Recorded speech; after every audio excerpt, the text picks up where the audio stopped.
Warta Majelis Pekerja Klasis GPM Kota Ambon, Minggu 27 April 2025 jam 9 pagi.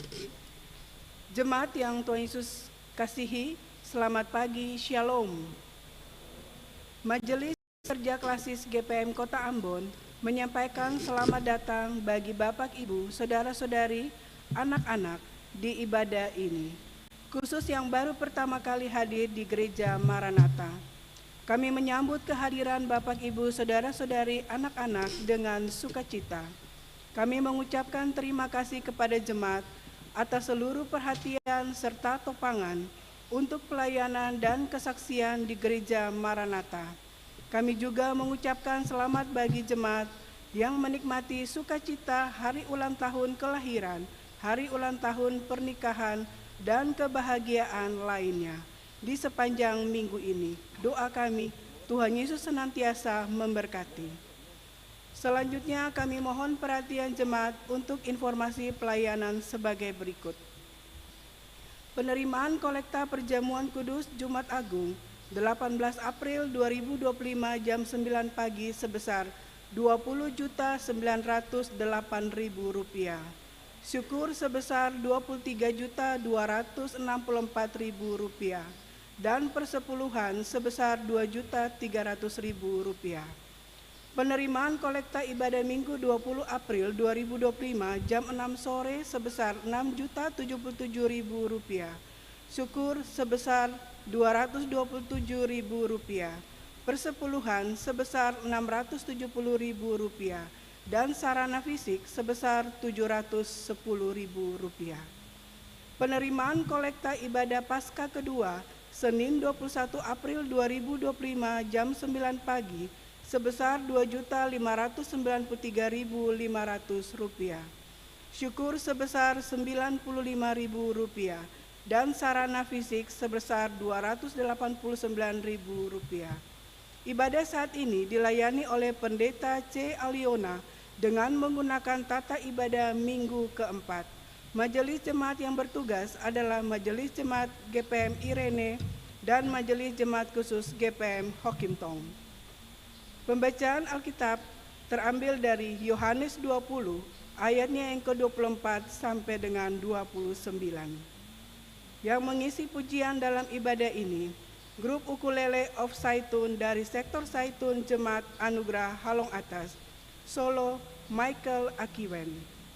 Lagu prosesi masuk para pelayan nyanyian doa sahabat lama nomor 130 bait pertama dan kedua. Lagu untuk jabat tangan nyanyian doa sahabat lama nomor 129. Jemaat setelah ibadah akan dilakukan jabat tangan dengan para pelayan di pintu keluar. Karena itu mohon jemaat menunggu para pelayan mengambil posisi di pintu keluar, baru jemaat menyusul.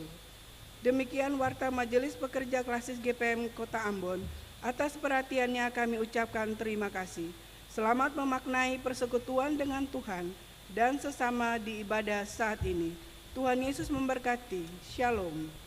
Ambon, 27 April 2025, Majelis Pekerja Klasis GPM Kota Ambon, Ketua, Pendeta R.A. Rikumahu MTH, Sekretaris Pendeta M. Takaria MSI.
Shalom. Saudara-saudaraku yang dikasihi oleh Tuhan kita Yesus Kristus, juga saudara-saudaraku yang mengikuti ibadah ini lewat siaran radio Republik Indonesia di rumah.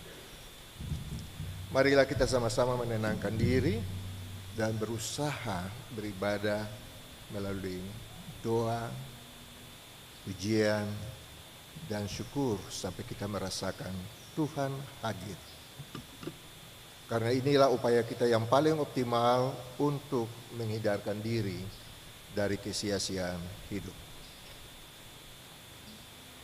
Ibadah ini berlangsung dalam nama Allah, pencipta langit dan bumi. Yesus Kristus yang menebus dan menyelamatkan. Roh Kudus yang membarui dan menghidupkan.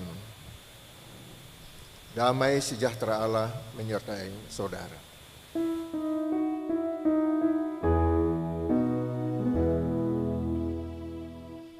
Kasih karunia Tuhan Yesus Kristus menyertai kamu, amin. Berbahagialah mereka yang tidak melihat, namun percaya. Yohanes 20 ayat 29.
Jemaat yang dikasihi Tuhan, kita masuk dalam umat yang mengaku dosa. Mari kita merenungkan sejenak keberadaan hidup kita di tengah-tengah kehidupan kita jalani.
Ya Tuhan Allah kami, di tengah kenyataan hidup ini, kami mengaku bahwa kami sering tidak setia kepadamu.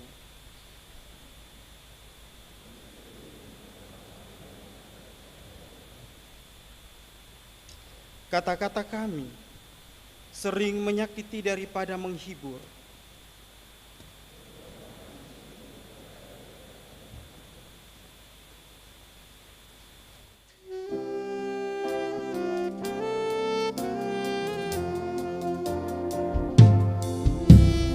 Jangan ku selalu Tuhan, singgah juga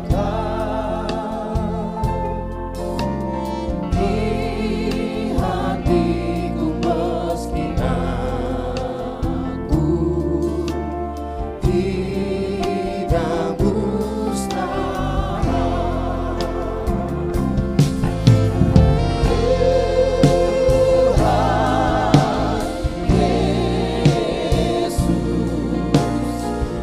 Dalam sakitku,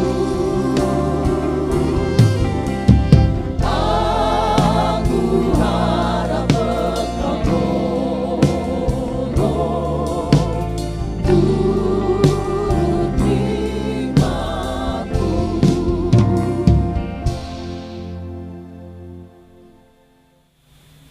Tuhan, kami pun sering merusak daripada memelihara lingkungan hidup kami. Ampunilah kesalahan dan dosa kami. Baruilah roh dan batin kami, agar pikiran, perkataan dan perbuatan kami semakin bermakna bagi seluruh ciptaan. Amin.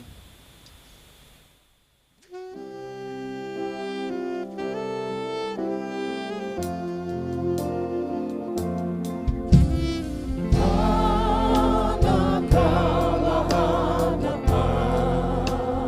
Allah, aku yang pergi. Harap bicaramu saja, Tuhan yang safi. Tuhan Yesus, dalam sakitku, aku harap Engkau tolong turut nikmatku.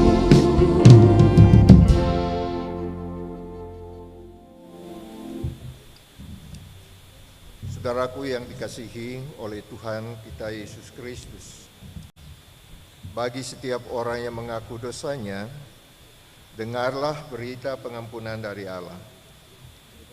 Sekalipun dosamu merah seperti kirmisi, akan menjadi putih seperti salju.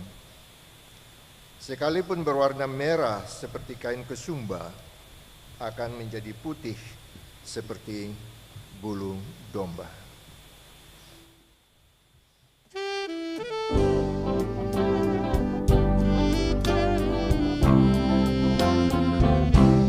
Sapa ini yang berpakai baju putih, dengarlah, mereka itu pun penyanyi. Dari mana datangnya? Ialah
Marilah kita saling mengasihi, sebab Allah telah lebih dahulu mengasihi kita, dan yang telah mengutus anaknya sebagai pendamaian atas dosa kita.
Jemaat yang dikasihi Tuhan, saat ini kita ada dalam pelayanan firman Tuhan. Bagian pembacaan Alkitab di saat ini terambil dari kitab Perjanjian Baru, Yohanes pasalnya yang ke-20, ayatnya yang ke-24 hingga ayatnya yang ke-29. Kitab Yohanes pasalnya yang ke-20, ayatnya yang ke-24 hingga ayatnya ke-29. Kita akan membacanya secara berbalasan. Mendasarinya, kita minta tuntunan Roh Kudus dengan melakukan Kidung Jemaat nomor 56, Datanglah kepadaku, ya Roh Kudus.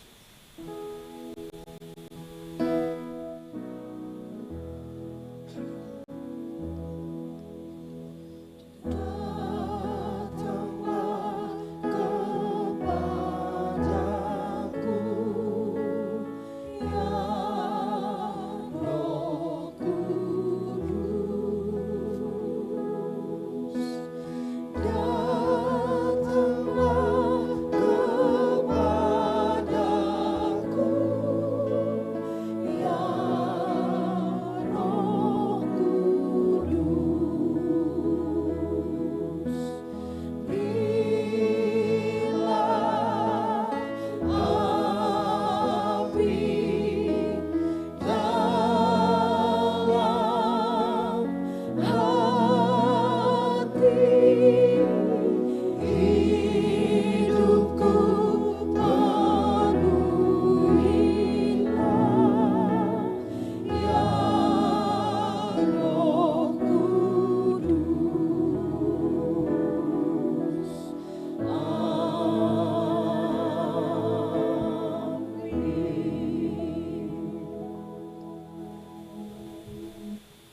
Beginilah firman Tuhan. Yesus menampakkan diri kepada Thomas. Tetapi Thomas, seorang dari ke-12 murid itu, yang disebut Didimus, tidak ada bersama-sama mereka ketika Yesus datang ke situ.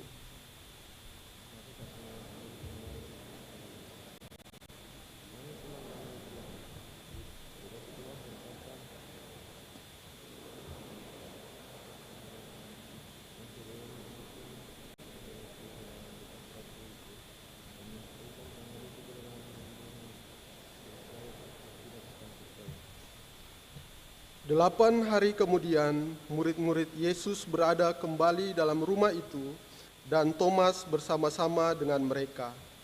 Sementara pintu-pintu terkunci, Yesus datang dan ia berdiri di tengah-tengah mereka dan berkata, "Damai sejahtera bagi kamu."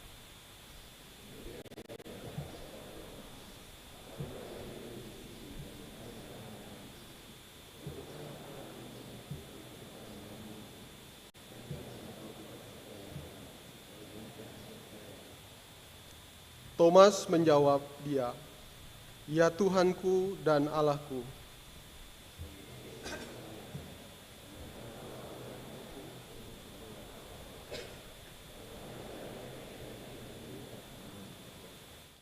Demikianlah firman Tuhan. Haleluya, haleluya, haleluya.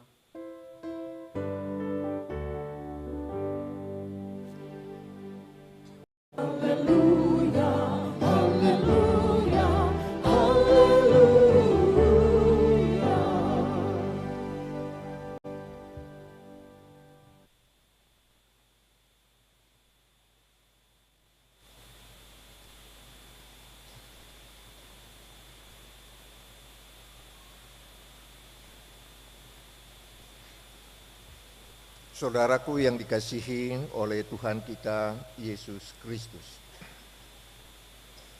Sejak abad pertama Masehi, umat Kristen terus-menerus bersaksi tentang Yesus, Tuhan yang hidup.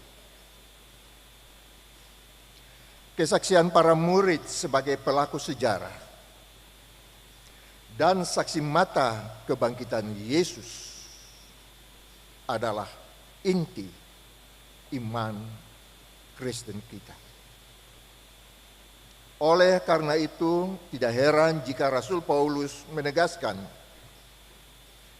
jika Yesus tidak dibangkitkan, maka semua premis iman Kristiani kita menjadi sia-sia. Minggu ini, Lembaga Pembinaan Jemaat Gereja Protestan Maluku menetapkan tema khotbah, Yesus Tuhan yang hidup, percayalah. Maksudnya, supaya umat Kristen jangan pernah meragukan Yesus Kristus itu Tuhan yang hidup. Karena apa? Karena selalu saja ada muncul teori-teori, bahkan kadang-kadang berupa propaganda yang menggugat atau meragukan iman Kristen tentang kebangkitan Yesus. Oleh karena itu ditambahkan kata yang bersifat perintah. Percayalah, supaya umat Kristen tetap percaya. Namun, saudaraku, di sisi lain umat Kristen secara otomatis wajar memberikan reaksi berupa pembelaan atau penjelasan jika keyakinan kita terus diusik. Debat-debat panas tentang keyakinan ini bertaburan di media sosial seperti YouTube, podcast, dan sebagainya. Saudara, jika ada pihak yang tidak percaya tentang kebangkitan Yesus,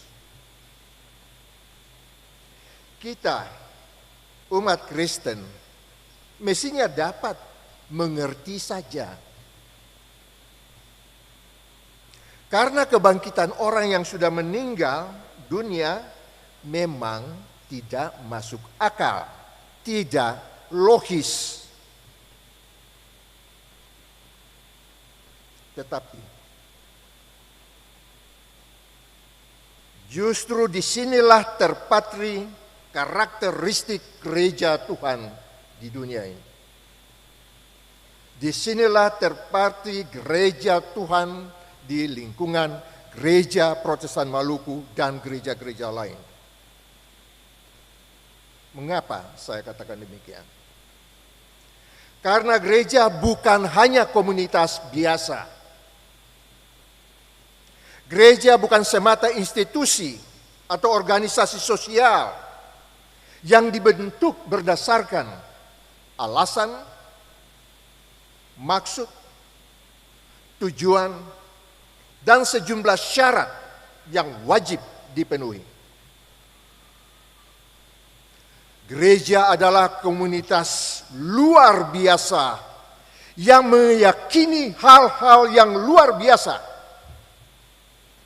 Tidak selalu logis, juga tidak mudah dibuktikan. Karena menyangkut keyakinan, itu selalu dikaitkan dengan kekuatan adikodrati, Allah, Tuhan, yang bahasa kita sangat terbatas untuk mengungkapkan siapa sebenarnya Tuhan itu. Pikiran kita pun terbatas untuk menjangkau bagaimana kurang lebih Allah itu berencana dan bertindak, bakal menyelamatkan. Jadi saudara, jika sampai kini gereja masih bisa bertahan terhadap berbagai gonjang-ganjing, bukan karena gereja telah menemukan teori baru sebagai penangkal yang dapat mengubah logika. Bukan karena gereja dapat menunjukkan bukti-bukti tak terbantahkan tentang kebangkitan Yesus dari perspektif sejarah. Gereja Tuhan, apakah itu GPM, apakah itu GKI, apakah itu GEMIH, yang namanya Gereja Tuhan tetap eksis dan terus survive. Antara lain karena apa? Karena tumbuh dan hidup rasa saling percaya yang sangat kuat di kalangan warga jemaat. Atau semua warga gereja memiliki rasa saling percaya yang sangat kokoh dan tidak mudah diombang-ambingkan. Selain rasa percaya yang tinggi di kalangan kita umat percaya kepada Kristus, pemberitaan gereja pun dapat melahirkan iman. Hearing is believing. Mendengar baru bisa percaya. Walaupun bagi kita di Indonesia ya masih terbatas. Gebarental atau science of language belum dapat dilakukan oleh para pendeta atau pengkhotbah. Sehingga saudara-saudara kita yang tunarungu sulit untuk bisa memahami. Namun patut juga kita catat, jika tanpa perjumpaan pribadi kita dengan Yesus yang hidup, maka iman kita tidak cukup kuat berakar. Oleh karena itu, saudaraku, kita yang mendengarkan kisah perjumpaan para murid dengan Yesus yang bangkit dan hidup, perlu sekali mengalami perjumpaan dengan Tuhan, sehingga melahirkan iman yang teguh. Terjadi sentuhan dan perubahan saat kita beribadah di rumah Tuhan. Muncul inspirasi dan kiat mengembangkan pola dan gaya hidup terpuji ketika kita berbakti di lingkungan gereja dan masyarakat luas.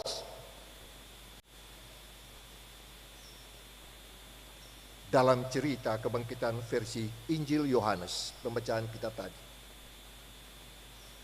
Untuk pertama kali 12 murid berjumpa dengan Yesus yang bangkit. Pada saat itu, mereka berada di suatu tempat dengan pintu-pintu terkunci yang menggambarkan betapa sangat tegang situasi dan kondisi para murid pada waktu itu. Pintu-pintu yang terkunci tidak hanya mengungkapkan ketakutan mereka terhadap orang Yahudi, tetapi juga menunjukkan bahwa berita kebangkitan belum berdampak pada kehidupan mereka kala itu. Selain itu, mereka pun berada dalam krisis kepercayaan, sehingga cukup logis kalau mereka tidak mudah percaya kepada siapapun, termasuk di kalangan para murid. Di tengah-tengah situasi seperti itu, saudaraku, Yesus menjumpai murid-murid, secara khusus Thomas. Karena apa? Karena Thomas baru percaya jika kebangkitan Yesus dapat dia alami secara indrawi. Bagi Thomas, kebenaran adalah sesuatu yang bersifat indrawi, dapat ditangkap dengan panca indera. Tidak ingin Thomas tenggelam dalam ketidakpercayaannya. Karena beriman model Thomas bukan salah, tetapi bisa membuat mereka gagal berjumpa dengan Tuhan yang hidup itu. Beriman model Thomas berbasis pembuktian sains, bukan berbasis percaya atau iman. Oleh karena itu, Yesus menjumpai mereka agar Thomas tidak perlu pembuktian indrawi, pembuktian secara sains, dan dibutuhkan pembuktian berbasis iman atau percaya, bukan semata logika. Di sini, saudaraku, kita ketemu dengan ada kemiripan dengan pandangan tokoh gereja yang bernama Abelardus, guru besar di Paris. Menurut sang guru besar itu, akal budi merupakan kaidah tertinggi untuk mengukur dan menilai iman. Ungkapannya yang terkenal, lebih dulu aku harus mengerti, logis, barulah aku percaya. Ada lagu, Seeing is Believing, kalau tidak salah dinyanyikan oleh Nana Mouskouri. Atau Hearing is Believing, dengar dulu baru percaya. Tetapi saudara, dengan menempatkan akal budi di atas segalanya, sang profesor malah dilawan. Akhirnya menyerah dan masuk biara. Sebaliknya pikiran Anselmus, juga tokoh skolastik asal Italia, uskup di Inggris, yang sangat berpengaruh dalam teologi gereja kita.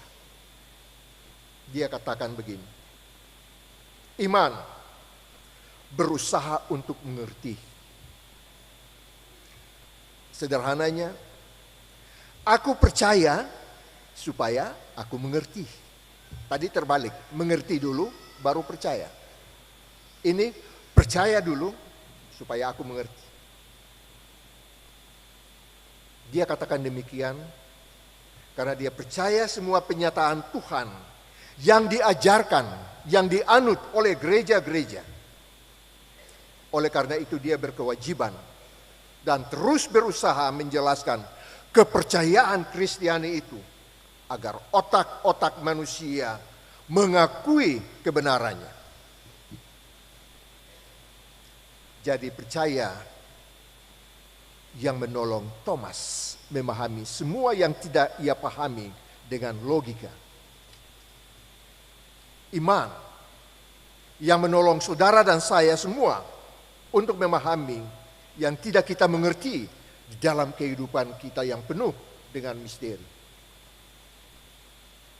Karena beriman berarti kita memberikan ruang kepada Allah untuk bisa menyatakan maksudnya dan isi hatinya kepada kita sebagai anak-anak dari satu Bapa. Sampai di sini kita teringat salah seorang sosiolog, Francis Fukuyama, yang meliris bukunya Trust, the Social Virtue and the Creation of Prosperity. Fukuyama memberikan penjelasan mengapa di dunia ini ada bangsa-bangsa yang maju. Tetapi mengapa pula ada bangsa-bangsa yang terus-terusan terkebelakang? Menurutnya, salah satu faktor penyebabnya adalah perbedaan tingkat saling percaya dalam masyarakat. Perbedaan tingkat kepercayaan di kalangan masyarakat inilah yang menjadi biang kerok mengapa bangsa-bangsa itu susah sekali berkembang dan maju. Negara-negara seperti Amerika Serikat, Inggris, Jerman, Belanda, Jepang, kita sebut sebagai negara-negara yang maju. Karena apa? Karena masyarakat mereka berada pada level high trust, tingkat kepercayaan yang sangat tinggi.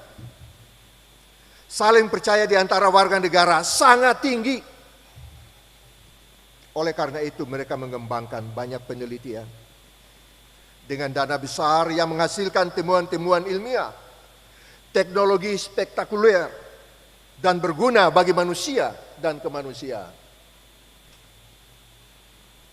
Semuanya itu bisa terjadi karena orang-orang yang punya duit percaya pada lembaga-lembaga penelitian yang dikelola oleh orang-orang yang tidak punya hubungan pribadi dengan mereka.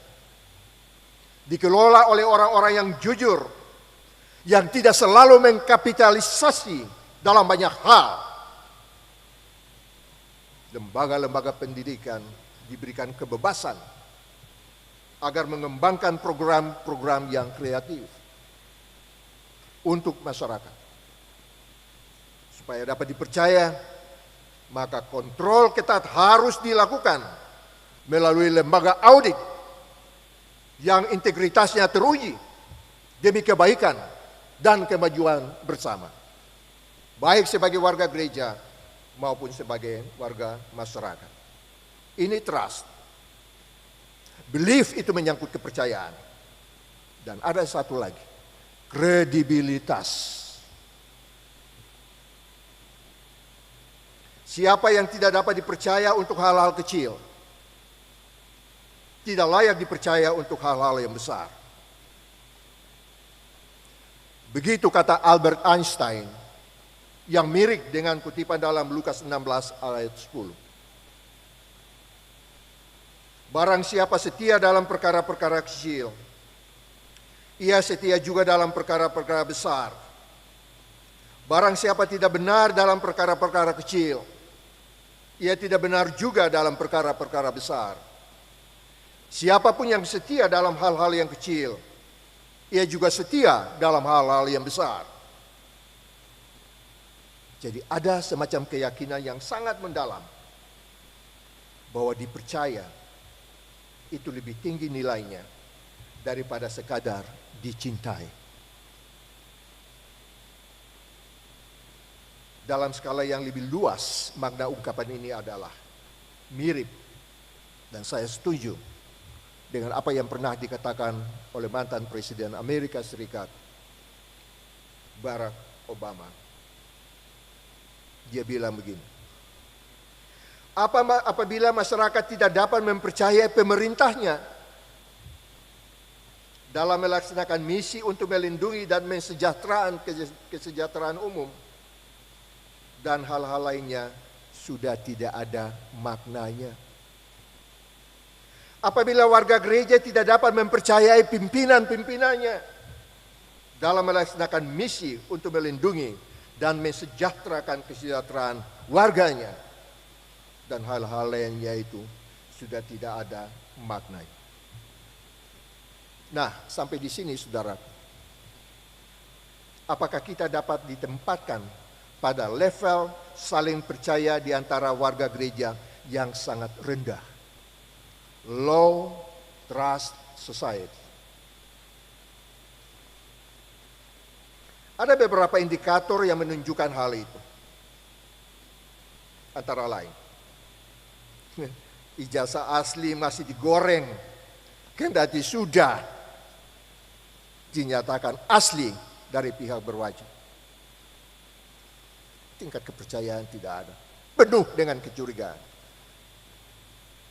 Birokrasi yang berbelit dan rumit, makelar kasus masih menyeret banyak pihak, dan banyak hal yang saudara juga tahu.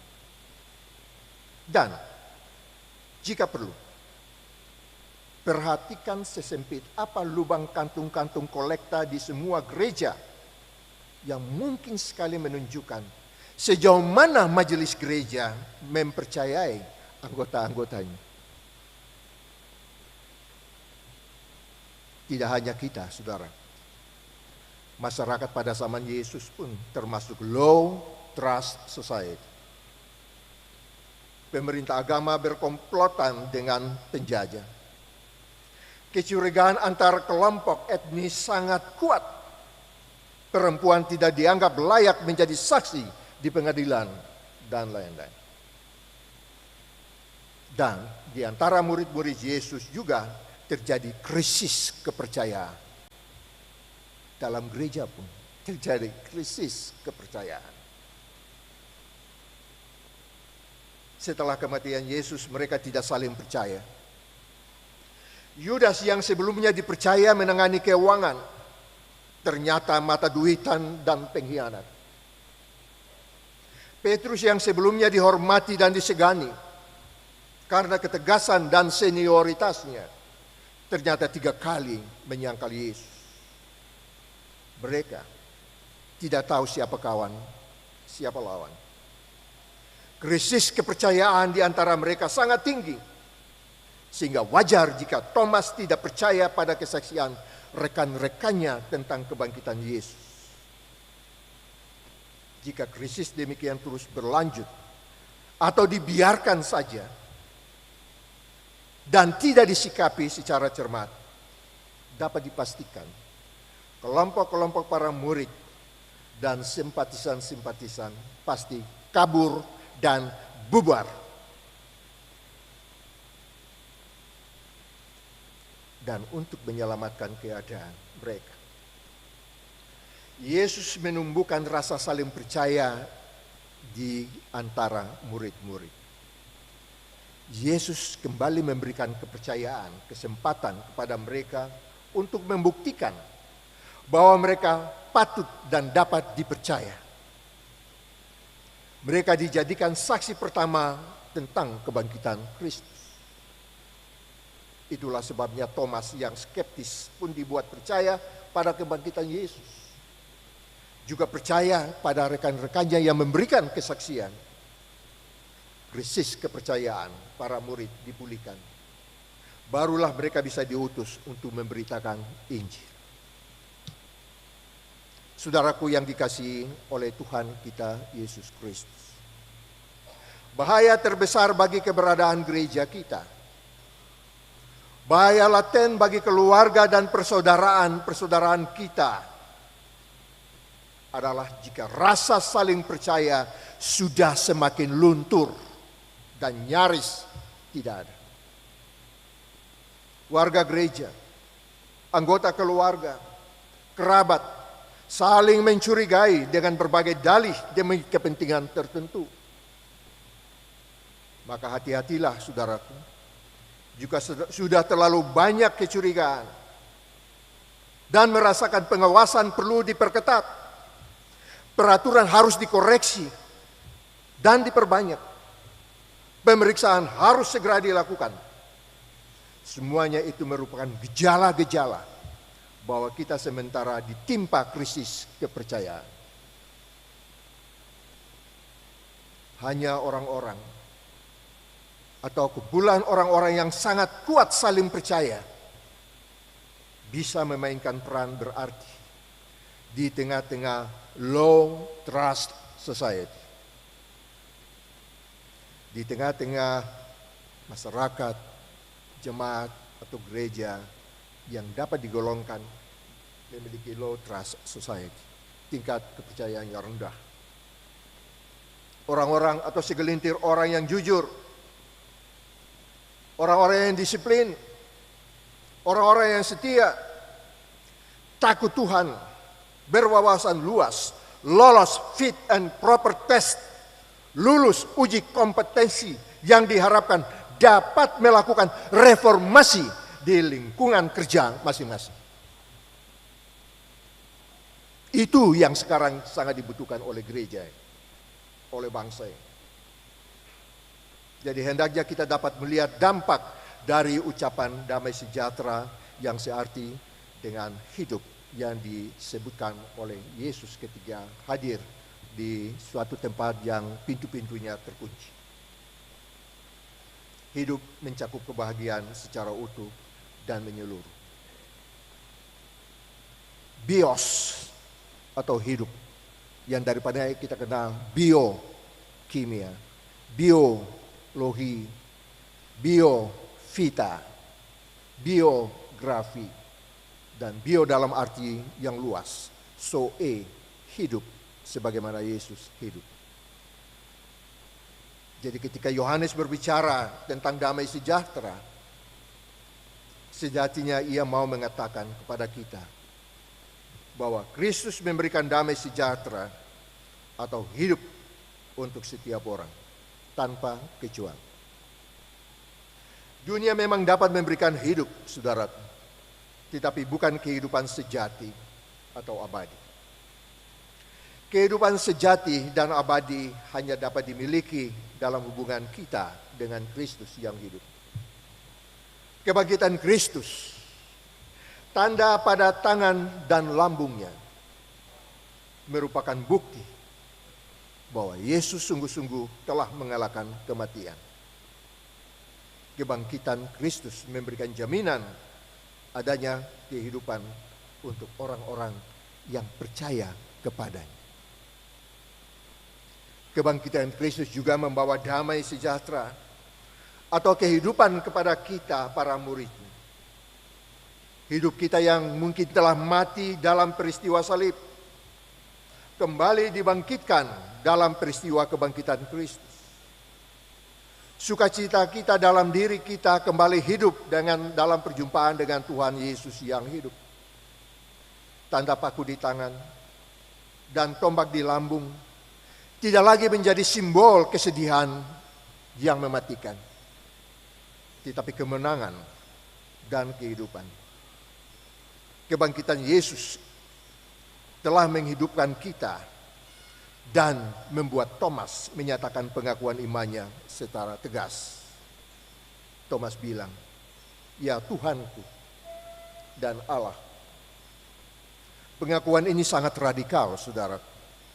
Karena bagi seorang Israel yang percaya, pengakuan sedemikian tidak asal diucapkan, kecuali benar-benar yakin tentang apa yang diucapkan.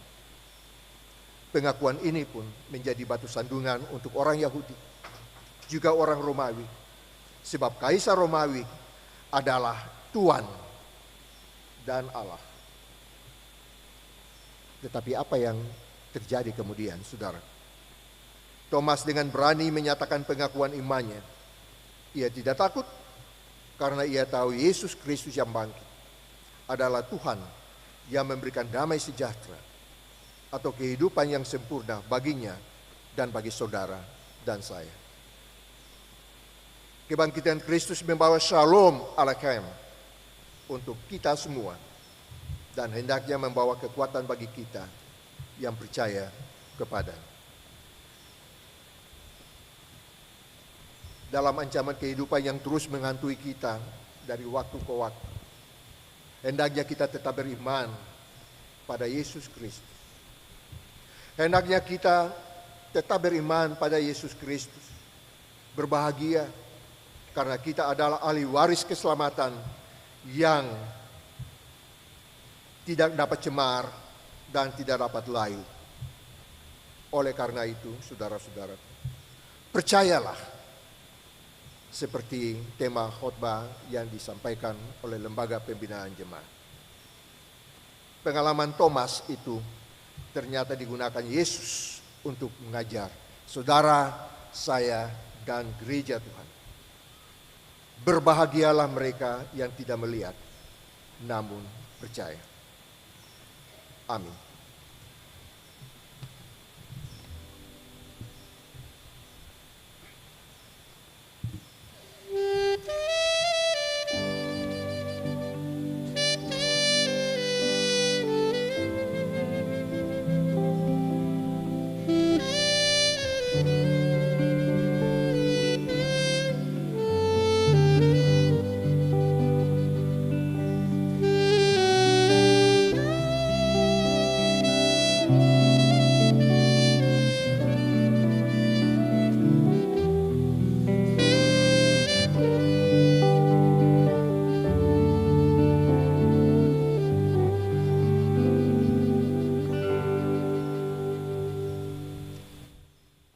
Saudaraku, dipersilakan berdiri dan kita percaya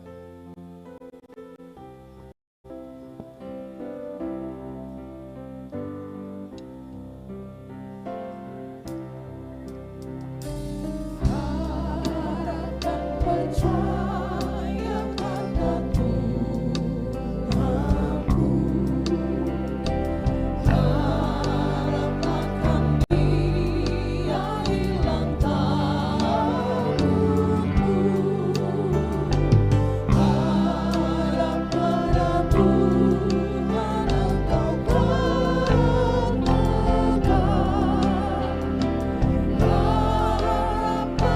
pada Dia tak pernah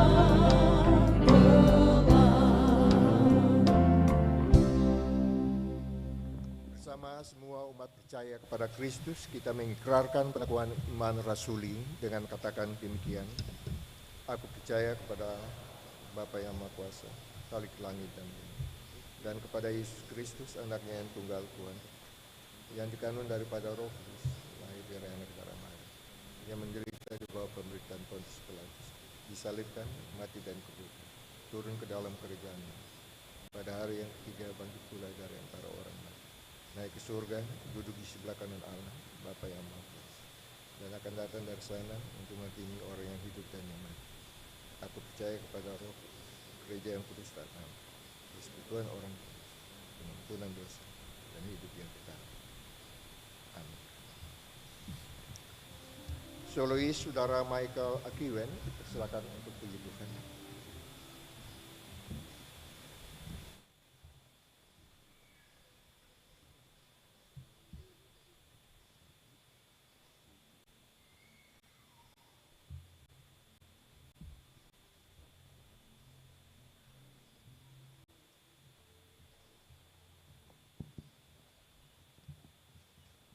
Selamat hari Minggu, Bapak Ibu Jemaat semua, Shalom. Satu pujian yang beta bawakan hari ini, semoga menjadi berkat perkatong semua.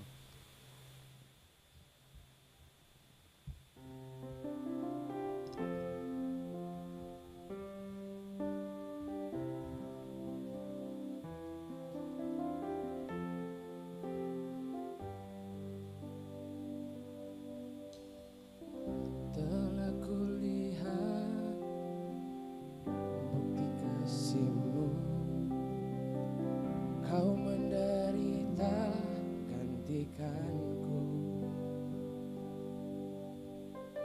dengan darah-Mu Kau selamatkanku, kini ku hidup menyenangkan-Mu. Terlalu besar kasih-Mu Bapa, pengorbanan yang Kau berikan bagiku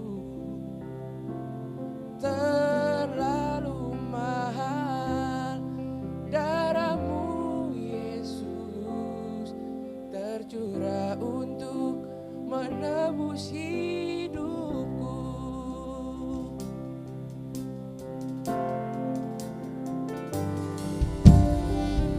Telah kulihat bukti kasih-Mu, Kau menderita gantikanku. Dengan darah-Mu Kau selamatkanku. Kini ku hidup menyenangkan-Mu. Terlalu besar kasih-Mu Bapa, pengorbanan yang Kau berikan bagiku terlalu mahal. Darah-Mu Yesus tercurah untuk menebus hidupku.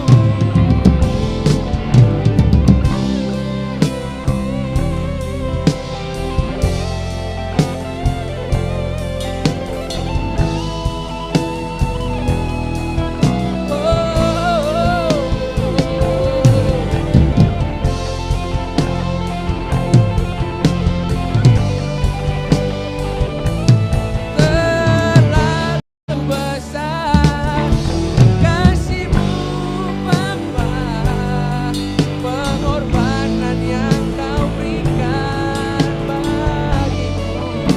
Oh, terlalu mahal. Darah-Mu Yesus tercurah untuk menebus hidupku.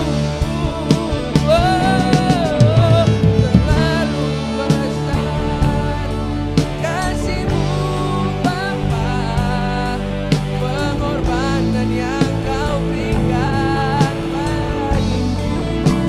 Oh, terlalu mahal. Darah-Mu Yesus tercurah untuk menebus hidupku. Tercurah untuk menebus hidupku.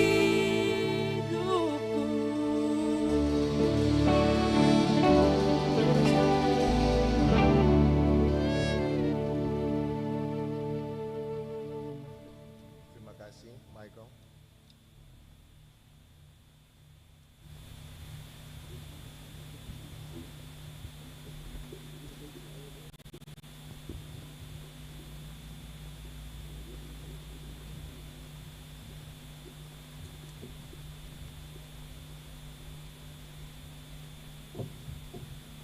Jemaat yang dikasihi Tuhan Yesus, kita akan memberikan persembahan syukur dan dengarkanlah anjuran. Tuhan telah menganugerahkan berkat dalam hidup kita. Karena itu, marilah kita bersyukur kepadanya dengan memberikan persembahan syukur hari ini. Tuhan memberkati kita. Sambil persembahan syukur diberikan, jemaat menyanyikan dua sahabat lama nomor 156 dan nomor 181.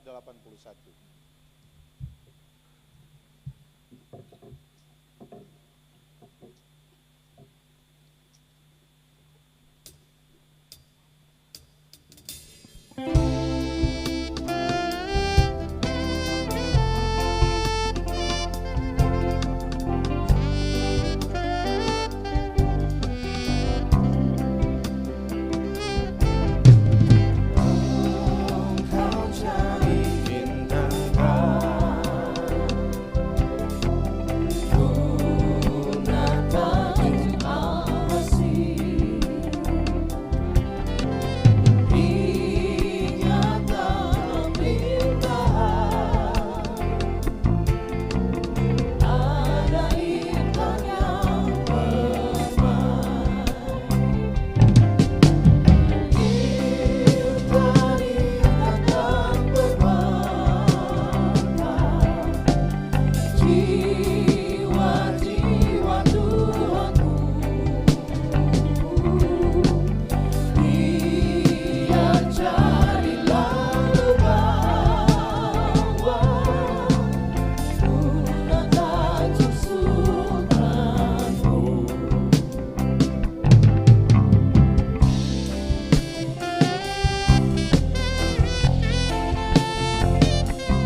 Jemaat, mari kita berdoa secara bersama-sama.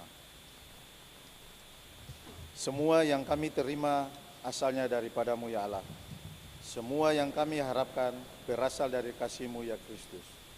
Mampukanlah kami hidup untuk mengalirkan kasih dan berkat bagi seluruh ciptaan-Mu. Amin. Jemaat disilakan duduk kembali.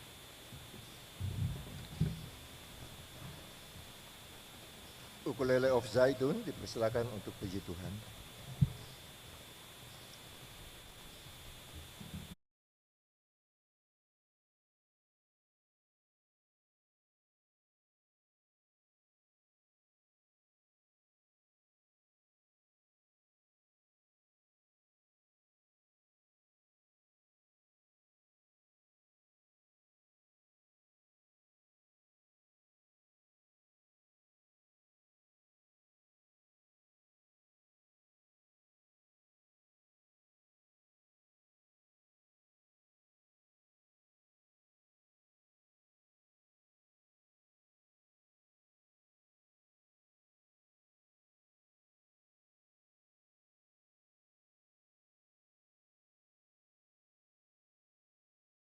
Shalom, ya opa-opa, oma-oma, mama-mama, papa-papa, kakak-kakak dan adik-adik.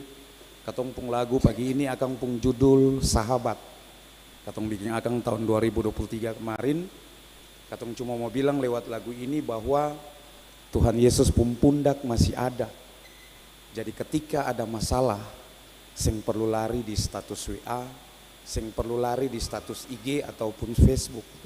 Tapi mari katong balik ke sahabat, sahabat sejati, yaitu Tuhan Yesus. Bersungut for antua, kasih semua for antua. Semoga dengan lagu ini jadi berkat for katong semua. Shalom.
Terima kasih.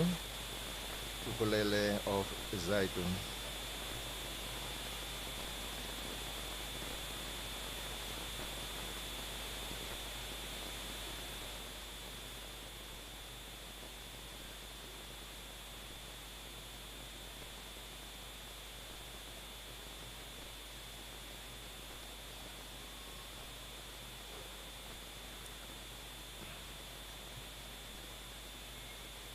Mari kita bersatu dalam doa syafaat yang diakhiri dengan doa Bapa kami secara bersama.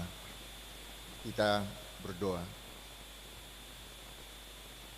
Bapa dalam Kristus, bersama hamba-hambamu, Majelis Jemaat bertugas dari Jemaat Irene dan Hokintong Ambon, kami menyampaikan puji dan syukur atas penyertaan, sambil memohon kiranya firman yang telah disampaikan, puji-pujian yang telah didengungkan, demikian pula pergumulan-pergumulan kami yang dibawa, diselipkan di balik persembahan-persembahan kami, ditilik, diberkati oleh Tuhan. Yang baik kiranya diberkati Tuhan, yang tidak berkenan kiranya dapat diampuni. Karena kami sadar tidak luput dari keterbatasan. Bersama jemaat-Mu kami juga menyampaikan rasa syukur dan terima kasih bahwa pimpinan dan staf dari Radio Republik Indonesia Ambon dapat menjalankan tugasnya dengan baik. Dan yang di pagi ini merupakan sarana komunikasi, sarana informasi untuk menyampaikan fungsi kritis, informasi, dan hal-hal yang bermakna sehingga sebagai warga bangsa dan negara ini kami dapat memainkan peran yang baik.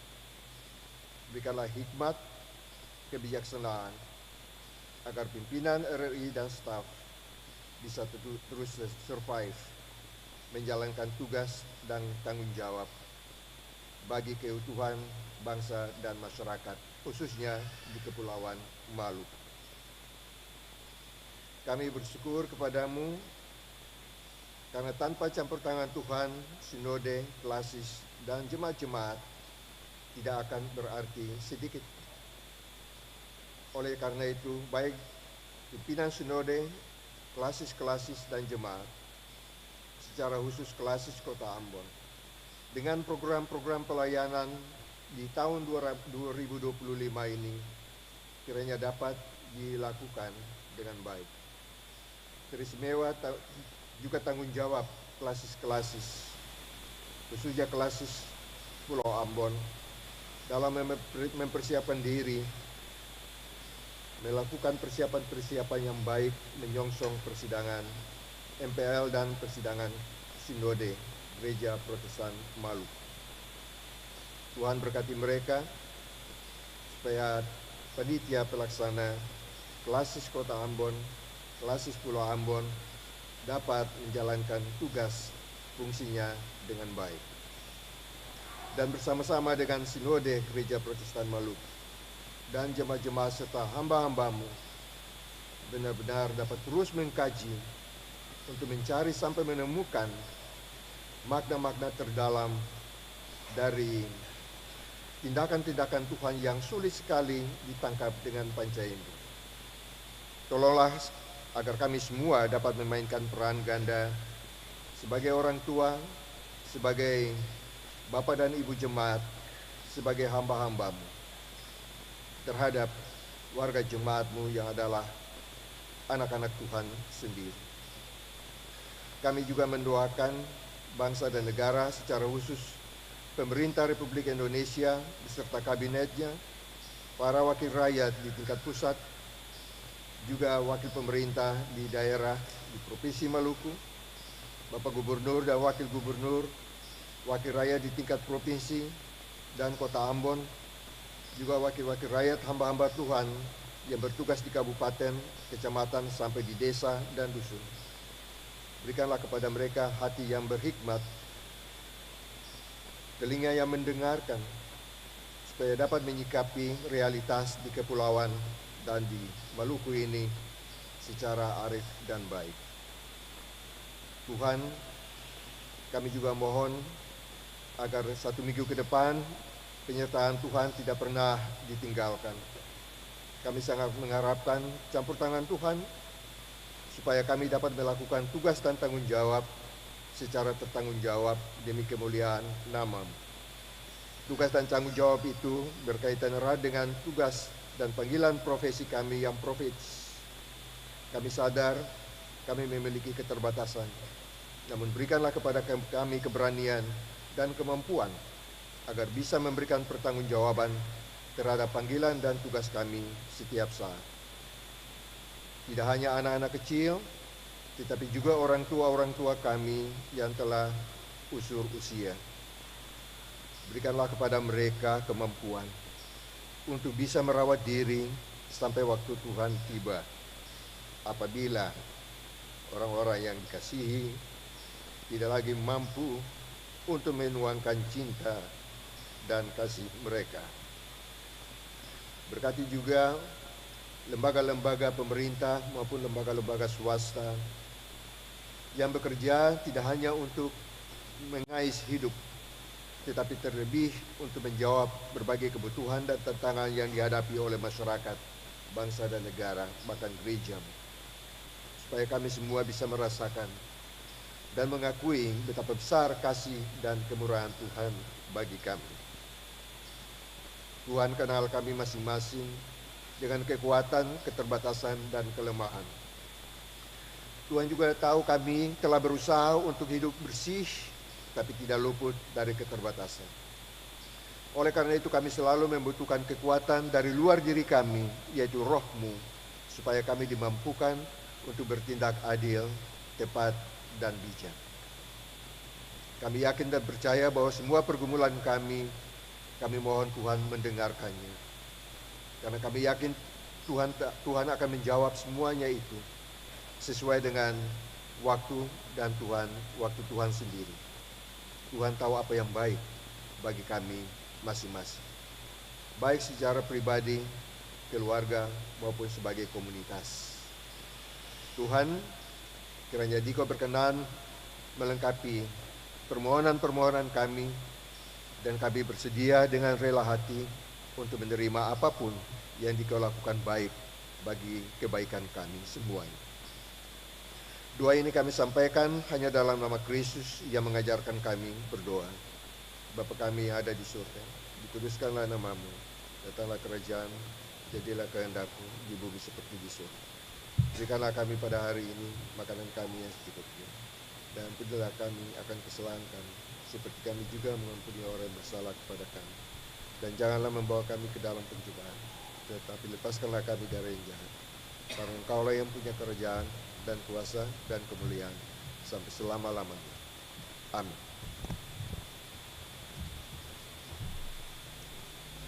Saudaraku, dipersilakan berdiri. Kita puji Tuhan, 2 Sahabat Lama 138, bait pertama dan ketiga.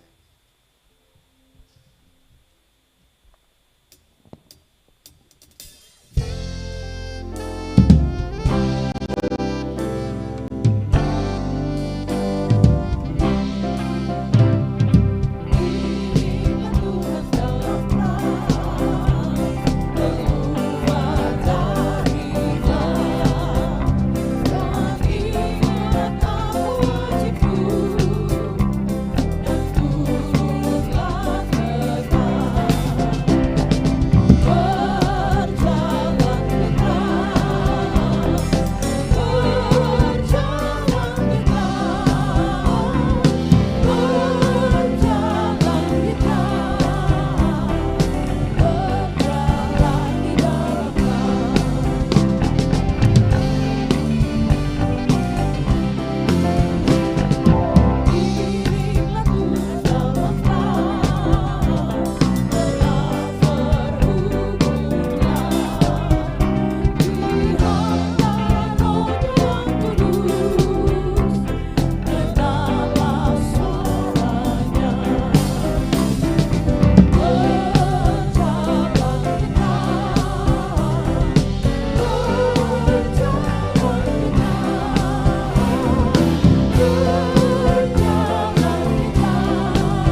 dikasihi oleh Tuhan kita Yesus Kristus, pulanglah dengan sukacita dan berkaryalah demi kemuliaan nama Tuhan.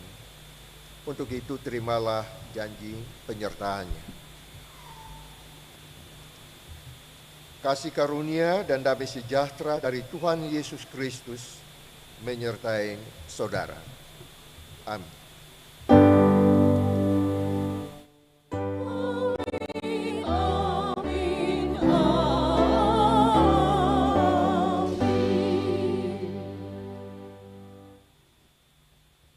Ibadah selesai. Atas nama Majelis Jemaat Airin dan Hokim Tong Ambon, juga Klasis Kota Ambon, kami ucapkan selamat hari Minggu. Tuhan memberkati. Shalom.